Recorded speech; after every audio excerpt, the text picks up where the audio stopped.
नमस्ते आचार्य जी। मेरा सवाल पिछले कुछ दिनों से एक वीडियो है जो बहुत ज़्यादा चर्चा पे है। कुछ मिलियंस और 10 मिलियंस के व्यूज़ हैं। किसके? मिलियंस और 10 मिलियंस में एक वीडियो के व्यूज़ हाँ हैं। हाँ उसका टॉपिक है डज गॉड एग्जिस्ट, क्या भगवान होते हैं। हाँ। तो आज के टाइम पे ये हम लोगों के बीच में ये सवाल का चर्चा में होना, ये हमारे बारे में और हमारे समाज के बारे में क्या बताता है? ये बताता है कि हम एग्जिस्टेंस की परिभाषा नहीं जानते। Does God exist? अब इसमें तुमने सवाल लगाया है गॉड पर और बाकियों में सवाल लगाया नहीं। माने बाकियों में मान्यता यह है कि एग्जिस्ट माने क्या होता है ये तो मैं जानता हूं। क्या ईश्वर या भगवान है, इसमें तुमने अपनी ओर से बहस का मुद्दा किसको बनाया है? गॉड को। लेकिन किसको तुमने इग्नोर कर दिया है ये सोच के कि इसके बारे में तो पता ही है।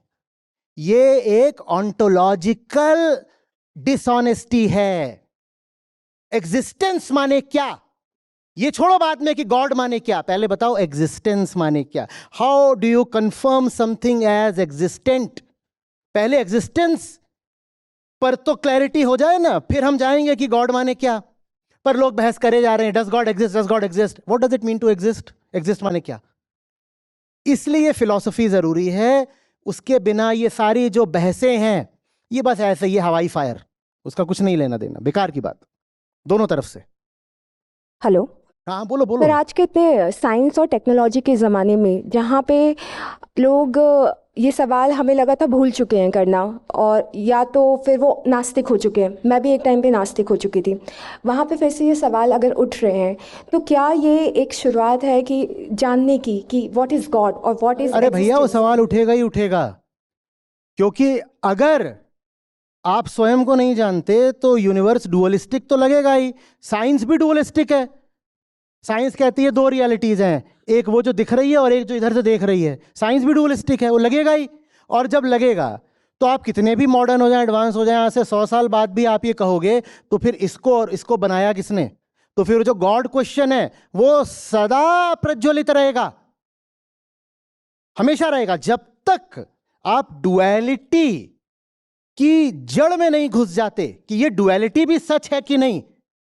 अरे भैया मैं हूं और ये दुनिया है, क्योंकि दुनिया मुझे दिखाई दे रही है, तो सबको ये सवाल उठेगा। ये बात कोई पिछड़ेपन से नहीं है। एकदम जो मोस्ट मॉडर्न आदमी होगा, यहां तक कि जो साइंटिस्ट होगा, उसको भी ये सवाल उठेगा कि फिर इन दोनों को बनाया किसने। तो फिर उसमें एक फिल इन द ब्लैंक की तरह जो गॉड कॉन्सेप्ट है वो आ जाएगा कि मैं हूं, ये है, हम दोनों किसी ने तो बनाया होगा। मैं हूं, ये है, और एक असम्पशन है। अब इनको रिकंसाइल करने के लिए कुछ चाहिए, तो फिर वहां गॉड आएगा। कौन सा गॉड? The creator God. अब इसमें ट्रुथ कहीं नहीं है, सत्य ही परम है, ये बात कहीं नहीं है। अब यहां पर क्या किया गया है कि कहा गया मैं ही परम हूं, क्योंकि मैं तो हूं। एक एक सच्चाई ये, एक सच्चाई ये है, और इन दोनों सच्चाइयों को फिर बनाने वाला भी कोई होना चाहिए, क्योंकि दुनिया में जो कुछ है उसे किसी ने बनाया है, तो दुनिया को भी किसी ने बनाया होगा। जो साइंटिस्ट है वो भी बिग बैंग पर जाकर रुक जाएगा, वो कहेगा बिग बैंग से पहले क्या था, बिग बैंग से पहले क्या था, तो फिर गॉड गॉड गॉड। गॉड एक convenient fill in the blank है तब तक जब तक कि आप दर्शन में प्रवेश ना करो और कहो कि मैं और ये क्या अलग अलग हैं, क्या मुझसे अलग इसका कोई अस्तित्व भी है, क्या इससे अलग मेरा कोई अस्तित्व है। कहीं ऐसा तो नहीं कि ये प्रश्न जिसको उठ रहा है वही मिथ्या है। कहीं ऐसा तो नहीं सत्य इस प्रश्न के मिटने में निहित है। पर ऐसा भी तो हो सकता है, एक टाइम पहले जहाँ पे लोग बोलते थे कि गॉड तो होता ही है, ये मानते थे। अरे होता माने क्या? बट आज वहाँ सवाल कर रहे हैं, कम से कम थोड़ा तो वो सवाल करके भी बस यही कहेंगे अधिक से अधिक कि डुअलिटी है, पर वो अनकॉज्ड डुअलिटी है। वो भी अभी अंधविश्वास में है। जो अपने आप को एथीस्ट बोलते हैं वो भी घोर अंधविश्वासी हैं। देखो, वेदांत विशेष इसलिए है क्योंकि वो आस्तिक होने को और ईश्वरवादी होने को अलग अलग कर देता है।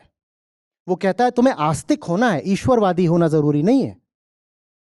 आस्तिक होने का अर्थ है सत्य को समर्पण। मेरी निष्ठा सत्य के प्रति है। तुम अगर गॉड गॉड करोगे भी तो मैं कहूंगा सत्य ही गॉड है। तुम अगर कहोगे भी कि गॉड वहां है तो मैं कहूंगा नहीं, गॉड यहां है। सत्य ही गॉड है, ट्रुथ इज गॉड। ये वेदांत है। समझ में आ रही है? और बाकी जगहों पर ये नहीं करा गया है। वहां पर एथीस्ट बोल करके सब कुछ एक झटके में हटा दिया गया है। मैं तो एथीस्ट हूं, मैं नहीं मानता। क्या नहीं मानते तुम? गॉड को नहीं मानते, ट्रुथ को नहीं मानते। जब आप कहते हो मैं एथीस्ट हूं तो माने आप किसको रिजेक्ट कर रहे हो, गॉड को कि ट्रुथ को? गॉड को तो तुम ला सकते हो बहस में, पर ट्रुथ को रिजेक्ट कर सकते हो क्या? जो ट्रुथ को रिजेक्ट ना करे उसे आस्तिक कहते हैं। वेदांत दर्शन आस्तिकता का है, ईश्वरवाद बिल्कुल अलग चीज है। हाँ, अब लोक धर्म में क्या हो गया है कि ईश्वरवादिता को ही आस्तिकता मान लिया गया है, पर ईश्वरवादिता बिल्कुल अलग बात है, आस्तिकता बिल्कुल अलग बात है। सही बात तो यह है कि ज्यादातर लोग जो ईश्वरवादी हैं वो आस्तिक नहीं हैं, वो घोर नास्तिक हैं। ज्यादातर लोग जो ईश्वरवादी हैं वो आस्तिक नहीं है, वो घोर नास्तिक हैं, क्योंकि सत्य को समर्पित नहीं है। वो आस्तिक वो है जो सत्य को समर्पित हो। मुझे आई बात? ये प्रश्न हमेशा बना रहेगा। आप जब तक डुअलिटी के पार नहीं चले जाते आप अंधविश्वासी ही रहोगे। Ego is the first superstition, और ईगो कहां है? इस यूनिवर्स में। तो जब तक ये डुअलिटी है कि there is the ego, there is the universe, you are superstitious even if you are a scientist. धन्यवाद। नमस्ते आचार्य जी। ये जो सवाल या जो ये बात है बहुत क्रूड लगेगी, बट ये मैं रोज़ या हर पल आई कैन से फेस करती हूँ। I am a lecturer, I teach CA, CMA, CS students, law and management. अभी आज की जो पीढ़ी है, आज का जो युवा है, वो ना ही लोक धर्म को मानना चाहता है और ना ही गीता को मानना चाहता है। It's not about ignoring, it's about not acknowledging only. उसे ऊपर या नीचे रखने की बात ही नहीं है, उसे टोटली एक्नॉलेज ही नहीं करना चाहता। उनका भी जो एटीट्यूड है, पैसा, जिनके पास पैसा और पावर है। आपने गलत डायग्नोज किया है। गीता की ब्रांडिंग एक लोकधार्मिक बुक के रूप में हो गई है। हाँ, तो ये जो जेनजी है जब लोकधर्म को ठुकराती है तो लोकधर्म के साथ साथ गीता को भी ठुकरा देती है। बराबर उनके लिए throwing the baby away with the bath water. तो उनके लिए गीता पुराण सब एक है, और वो जो चलती है रावण संहिता, उनके लिए सब एक है। वो कहते हैं जो कुछ भी संस्कृत में लिखा है वो सब एक ही बात है। जो कुछ भी संस्कृत में लिखा है वो सब बिल्कुल एक ही बात है, चाहे वो केन उपनिषद हो कि मनुस्मृति हो, दोनों एक है, क्योंकि दोनों पुरानी बातें और दोनों संस्कृत में लिखी हुई हैं। तो अगर हम ठुकराएं सबको ठुकरा देंगे। राइट आचार्य जी। तो अभी उनका जो एटीट्यूड है वो 4 वक्त फिलॉसफी थी ना, हेडोनिज्म। उन्होंने पढ़ी है? नहीं, फिलॉसफी तो वो वही एक्चुअली जीते हैं कि हमें नहीं पैसा जीते कमाना है, भाई। पावर। चारवाक कोई जेनजी थोड़ी थे। लेकिन उनकी जो एटीट्यूड है आज की लाइफ की, वो यही है कि पैसा कमाए। CA की पढ़ाई में मजा नहीं आता, CS के अटेम्प्ट वो एटीट्यूड हर उस व्यक्ति का होगा जिसकी जिंदगी का कोई दार्शनिक आधार नहीं होगा। वो डिफॉल्ट एटीट्यूड है, वो जेनजी का नहीं है, वो इंसान का है, सदा से रहा है। हम पैदा ही ऐसे होते हैं। जेनजी को काहे को दोष दे रहे हैं? नहीं, मतलब मैं जिनसे मिलती हूँ, युवा पीढ़ी से बातचीत करती हूँ, सब ऐसे ही थे। हम सब ऐसे ही हैं हाँ। बराबर। तो एक सवाल जो है आपने कहा, हम जान गए हैं अभी कि आत्मा नहीं होती और पुनर्जन्म नहीं होता है। तो वो एक सवाल करते हैं, तो फिर हम एंजॉय ना क्यों ना करें लाइफ? जो बुरा काम उस तरीके से आप बोलोगे ना, आत्मा नहीं होती पुनर्जन्म नहीं होता, नहीं, हम जब डिस्कस तो यही हो गई ना गड़बड़। आचार्य जी, क्वेश्चन क्या है? मैंने कहा है पुनर्जन्म नहीं होता, मैंने बोला? बोलो, घंटा भर समझाया कि होता है। प्रकृति है और प्रकृति रूप बदलती है और आती है। आपने ऐसे समझाया? प्रकृति है, समष्टि है, लहरें हैं, समझाया? आचार्य जी, जो क्वेश्चन मुझे पूछते हैं ना, वो ये पूछते हैं कि आज ग्लोबल वॉर हो रहे हैं, आज क्लाइमेट चेंज में जो तबाही जो मचा रहे हैं उनका क्या होगा? वो तो एंजॉय कर रहे हैं, मतलब जो सफ़र कर रहा है वो तो गरीब है। तो ये सवाल आप ये बताइए ना, ये सवाल आपसे पूछा जाता है, ये सवाल तो मुझसे ही पूछा गया, मैं उसका वही जवाब देता हूं जो आप देते हो, या मैं सवाल को पकड़ करके पहले उसके मूल तक लेकर आता हूं? अभी पिछले ही सत्र में समझा रहा था कि आप हमेशा हारोगे जब आप क्वेश्चनर का पैराडाइम एक्सेप्ट कर लोगे। जब आप उससे उसी के अखाड़े में लड़ने जाओगे तो हमेशा हारोगे। जब आप कहोगे कि मुझे तेरा फ्रेमवर्क स्वीकार है, मुझे तेरे क्वेश्चन की फाउंडेशनल एजम्पशन स्वीकार है, और अब मैं जवाब दूंगा, तो आप हमेशा हारोगे। स्वीकार नहीं करना होता है, वो जो बोल रहा है उसके पीछे जो धारणा है, जिस केंद्र से प्रश्न उठ रहा है, पहले उसको उघाड़ना होता है, तब जाकर के आप कुछ समझा पाओगे, नहीं तो कुछ नहीं समझा सकते। मैंने कितने तो उदाहरण दिए थे, याद है पिछले सत्र में। आप वो करते नहीं हो, आप फंस जाते हो। क्यों? क्योंकि आप अभी भी भीतर भीतर, भले ही आप गीता में हो, पर भीतर भीतर आप अभी भी उसके पैराडाइम को, उसके चौखटे को, उसके फ्रेमवर्क को स्वीकार करते हो। तो जब वो वहां से आकर के आपसे कुछ बोलता है तो फिर आप निरुत्तर हो जाते हो कि अब क्या जवाब दे, तो फंस गए फंस गए फंस गए। ये बहुत होता है हमारे यहां। आप अपने घर में होते हो, समाज में होते हो, दफ्तर में होते हो, और वहां आप पहुंच जाते हो गीता ज्ञान बताने के लिए। कई लोग तो सोशल मीडिया पर भी ये कर चुके हैं, कहते हैं हम जा रहे हैं वहां पर गीता ज्ञान बताएंगे, बहस करेंगे, डिबेट करेंगे, यूट्यूब पर, फेसबुक पर, कहीं जाकर। वहां चीथड़े उड़ गए। क्यों उड़ गए? क्योंकि तुम क्वेश्चनर के पैराडाइम को स्वीकार करके फिर जवाब देने की कोशिश कर रहे हो। तुम उसके प्रश्न की बुनियाद में जो भूल है उसको ही पॉइंट आउट नहीं कर पा रहे हो। मैंने आज कहा कि मूर्खता होगी कहना आत्मा क्या है ना? आत्मा क्या है मैंने बताया था। क्यों? क्योंकि पूछ सकते हो कि टोपा क्या है, हेडफोन क्या है, मूछ क्या है, नाक क्या है, बाल क्या है, जूता क्या है। पूछ सकते हो क्योंकि ये क्या है? ऑब्जेक्ट्स हैं, ऑब्जेक्ट्स हैं। टोपा है कह सकता हूं क्योंकि क्या है? उतार दो।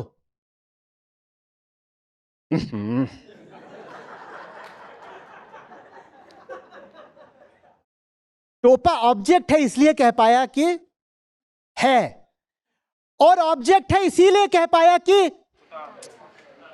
अरे नहीं यार, नहीं है। आप खड़े हो जाओ। और है क्यों कह पाया? क्योंकि अरे यार, क्यों कह पाया कि है? नहीं है क्यों कह पाया कि नहीं है? क्योंकि ऑब्जेक्ट है। और दीदी आप जाके बोलते हो आत्मा नहीं है, तो आपने भी आत्मा को क्या बना दिया? इसलिए आप अपने छात्रों को कुछ नहीं समझा सकते, क्योंकि भी आपको बात समझ में ही नहीं आई है। जितनी बड़ी गलती वो कर रहा है जो कहता है कि आत्मा है, उतनी ही बड़ी गलती वो कर रहा है जो कह रहा है आत्मा नहीं है, क्योंकि दोनों ही उसे ऑब्जेक्टिफाई कर रहे हैं। और अध्यात्म सब्जेक्ट के बारे में है, क्योंकि दुख सब्जेक्ट को है। तड़प मैं रहा हूं, मैं आत्मा को ऑब्जेक्ट काहे को बना रहा हूं यार? ऑब्जेक्ट से क्या लेना देना? बात सारी सब्जेक्ट की है, क्योंकि सफरिंग सब्जेक्ट की है। आप जाकर के इधर उधर बिना मुझे समझे मेरी बात को दूसरों के सामने ले आते हो, बहस करते हो, फिर वहां कपड़े फट जाते हैं, बदनामी मेरी कराते हो। समझा मुझे है नहीं?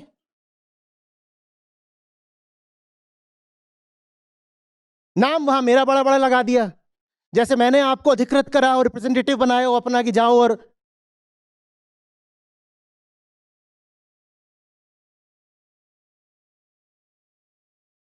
आ रही बात समझ में? पूरा सोशल मीडिया भरा हुआ है।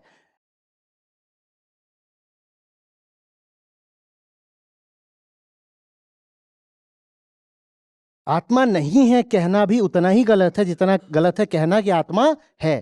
पुनर्जन्म नहीं है यह कहना भी उतना ही गलत है जितना कहना कि पुनर्जन्म है।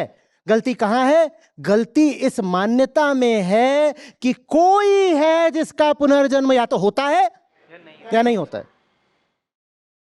जब आप कहते हो पुनर्जन्म होता है, तो भी आप किसको मान रहे हो? अहंकार को यार। और किसको मान रहे हो? थोड़ा शार्प, तेजी से चलो। आप कहते हो पुनर्जन्म होता है, तो भी आपने किसको मान लिया?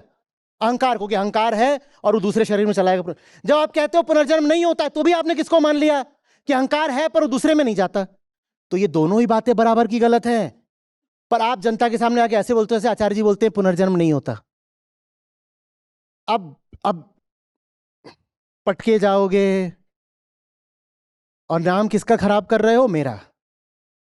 और मेरा हो तो हो, और किसका खराब कर दिया? वेदांत का नाम खराब कर रहे हो। बहसें होती हैं, गॉड है कि गॉड नहीं है, थीस्ट वर्सेस अथीस्ट। दोनों ही पगले हैं, क्योंकि दोनों ही ये नहीं पूछ रहे कि किस फाउंडेशन पर तुम क्या बात कर रहे हो। गॉड माने क्या? एपिस्टेमिक इंक्वायरी है ही नहीं और बहस चल गई 2 घंटे। भगे जा रहे हैं बिना ये देखे कि पांव के नीचे जमीन है कि नहीं। जैसे कार्टून में होता था कई बार कि वो यहां से दौड़ता हुआ आएगा और आके भगता जा रहा है हवा में ही, और फिर नीचे देखेगा जमीन नहीं, तब गिर जाएगा। लंबी चौड़ी बहस चल रही है बिना ये देखे कि तुम्हारी बहस का कोई फिलोसॉफिकल बेसिस ही नहीं है।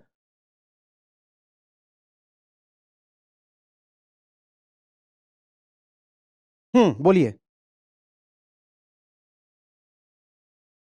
सत्य नहीं हारता, सत्य में हो जयते।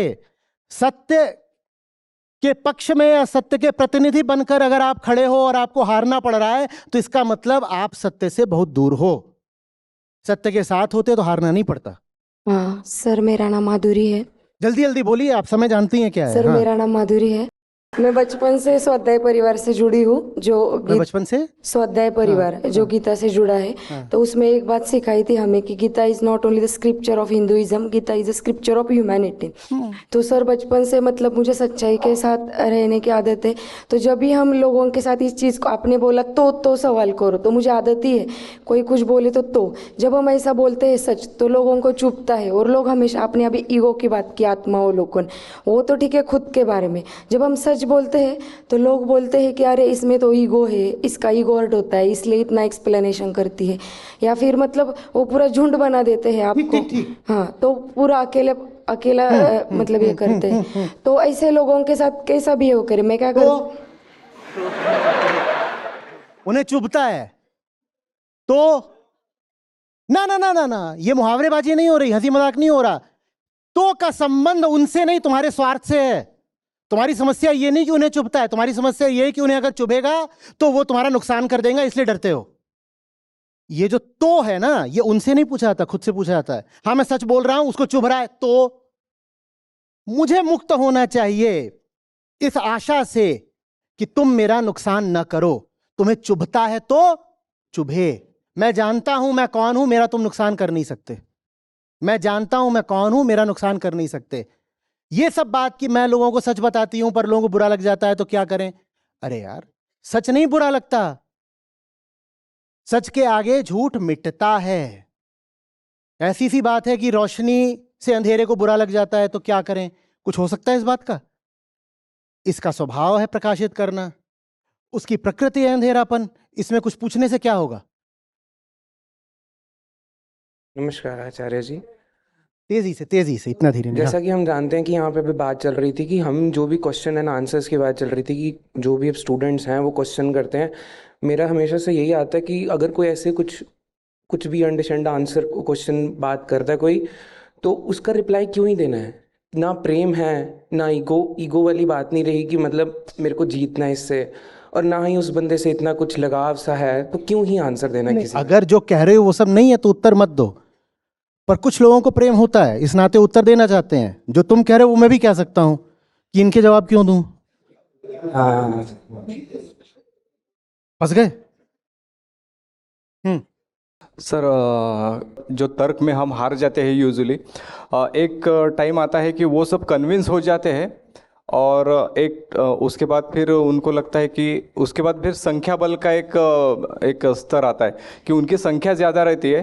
अगर मैं तर्क में जीत भी जाऊँ तो एक तो फिर, और दूसरी जगह जहाँ हम जीत नहीं पाते हैं, तो मतलब ये पैराडाइम शिफ्ट, मतलब एक तो बेसिक्स क्लियर होना, ये सिंपली बोल सकते हैं, या फिर मतलब एक बेसिक्स जैसे इन द लाइट ऑफ वेदांत, जैसे गीता समझी जाए इन द लाइट ऑफ वेदांत, तो बेसिक्स अगर हमारे क्लियर हो, जैसे आपने बोला कि, तो ये मतलब हमसे क्यों नहीं हो पा रहा है, तर्क क्यों नहीं, पैराडाइम शिफ्ट क्यों नहीं हो रहा है।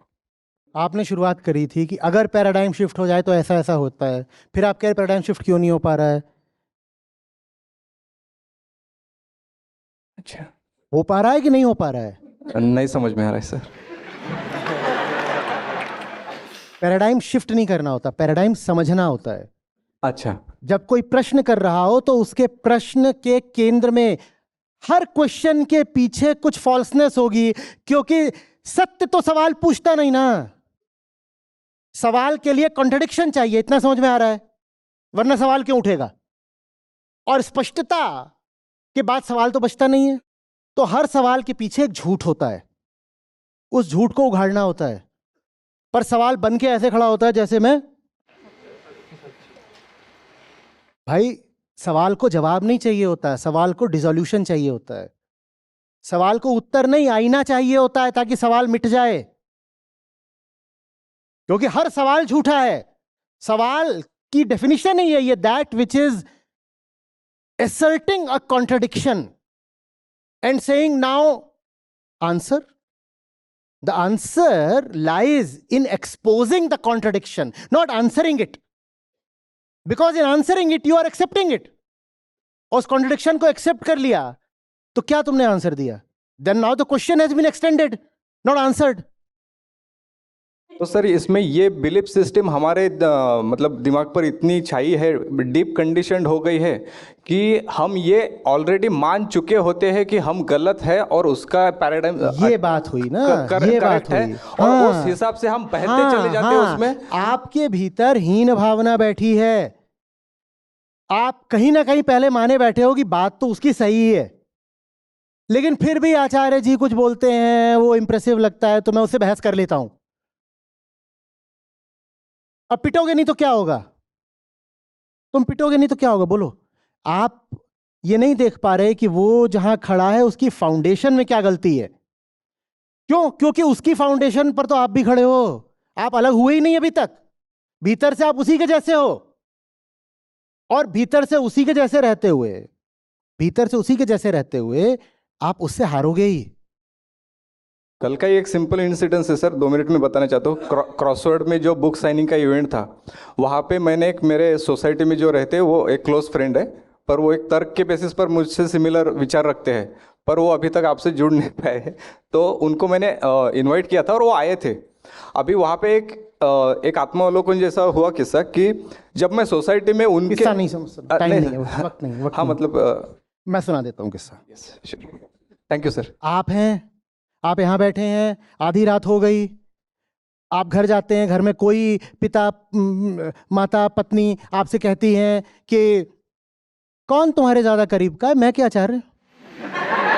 आप हारोगे। क्यों हारोगे बताओ?